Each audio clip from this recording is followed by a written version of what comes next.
This is notch, the receptor in the surface sending the signal, and this is the receptor. This is the thing that I'm telling you we can amplify.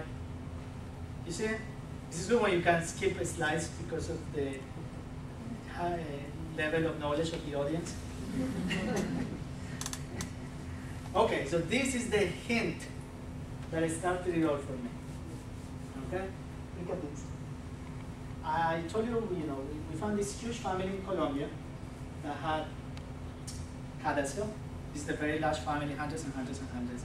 We spent a year working on them. The CADASIL looked a lot like CADASIL anywhere else. The patients were in their 30s or in their 40s, they were getting strokes, they ended up with okay? Your patients you don't know about. But then we found this smaller family, pretty big, but smaller in comparison. That was weird. The phenotype, the presentation was weird. These patients' strokes started earlier. Okay? And these are people that got strokes when they were 15, 16, 17, 18, and they had many. It was different. And this is, with scientists and physicians, we get our spreadsheets, we fill out the ages of the patients, we fill out the, when did you get the first one, when did you get the second one, this and that, we get a spreadsheet, we do statistical analysis, this and that, and I did all that and found the mutations, and I was here at Harvard, and then I went back to Colombia with the results, and we had a family gathering. A lot of people went to a farm, we filled up a huge farm with and we got the two families together. And before I showed them my scientific data, I asked them if they had something to say or whatever, a lot like you guys are doing here. And then this woman stood up and said, I've been just gossiping with these people from the other family, and it turns out that it's strange because the disease in them starts when they are younger. And I was like, oh well. That's what you were going to tell them? Yeah, that's what I was going to tell them.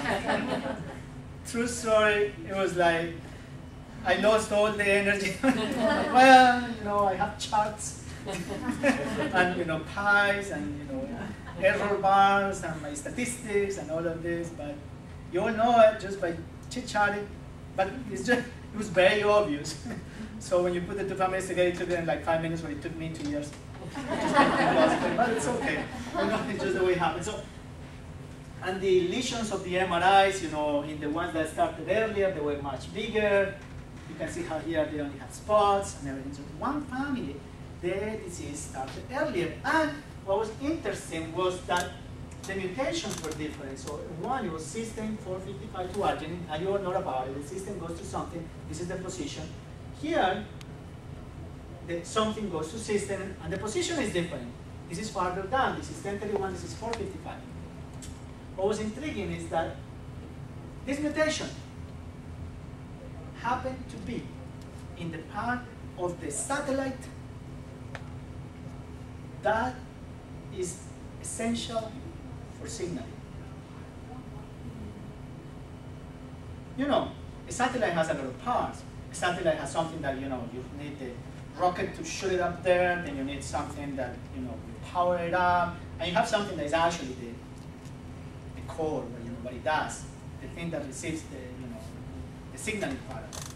So it happened to be there. And this mutation that was in what we call the ligand binding domain. It's a sophisticated name, we like sophisticated name for saying what I just told you about the satellite. So it was in that region, and the one that was in that region was the one that started earlier. And however, the other one that was outside that region, okay, the one that was, not that close in that region, they got CADASIL, yes, but it started 20 years later. Would that make a difference for you? When did you get your first stroke? Someone wants to share. How old were you when you got your first stroke? 45. 45? What if I tell you you didn't get it at 45? You can have the stroke when you're 65, would that make a difference? When did you have the stroke? Or the TIA? Well, my TIA started when I was 14. Okay, how about 34? Much better. Yeah. See, I've never had one, but I've had events where I just didn't feel right. Exactly. And those started late teens. Okay, how about for that guy that I told you in the farm in Colombia that was 70-something? What if for him it was 20 years? Will he have ever had it? No. Age of onset is essential. For some people, age of onset means cure. You know what I'm saying? For a lot of people, it means 20 more years. I'll take it. Okay, so this is what I'm talking about. What if I have something that can make this, that? That would be great, yes. You do? Will anyone go for that? Yes. Okay, so that's what I'm talking about. Anyways, more sophisticated. Okay, so this happened in a Colombian family. We reported that in 2002. We published things, scientists. It was confirmed by Europeans in 2009. Reproducibility is very important when you have this. It's not like, well, you know, I'm good, I'm here at Harvard, and show this with this one Colombian family. That's good, but reproducibility is very important. It's when you have a recipe, you know, you make this cake, it's an amazing cake, and you write the recipe, and then, you know, you give that recipe to, you know, your friend. She has to be able to make it. Okay, that's important in science, and the cake has to be as good.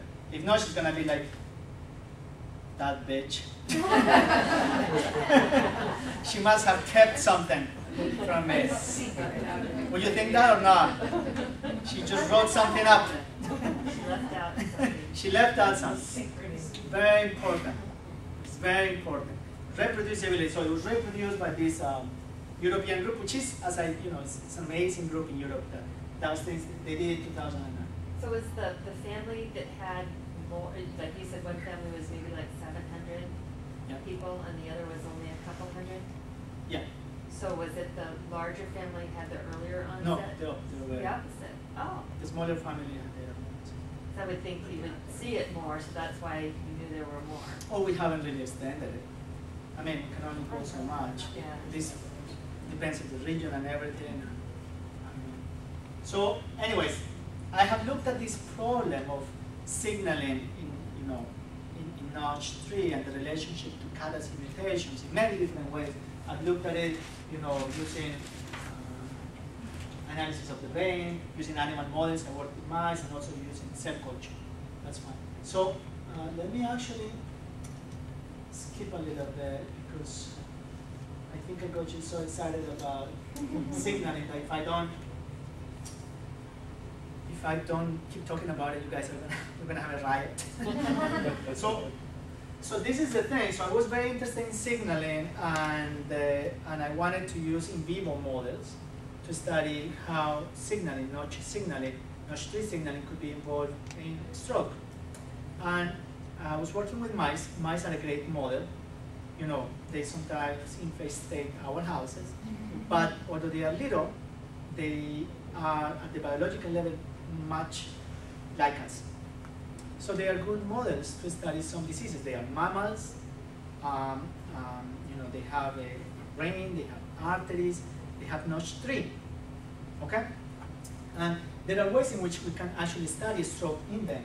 And there are these mice that are normal, and there are these other mice that don't have Notch 3. It was knocked out from them. We have the means to cause genetic mutations and remove a gene from a mouse. And it turns out that the mouse, although it doesn't have Notch 3, it lives. So it allows us to analyze how it actually responds to strokes. And this is what happened. What is this? It's a brain of a mouse. It looks a little bit like a, you know, human brain, but smaller. And then this region that is white is the area of stroke.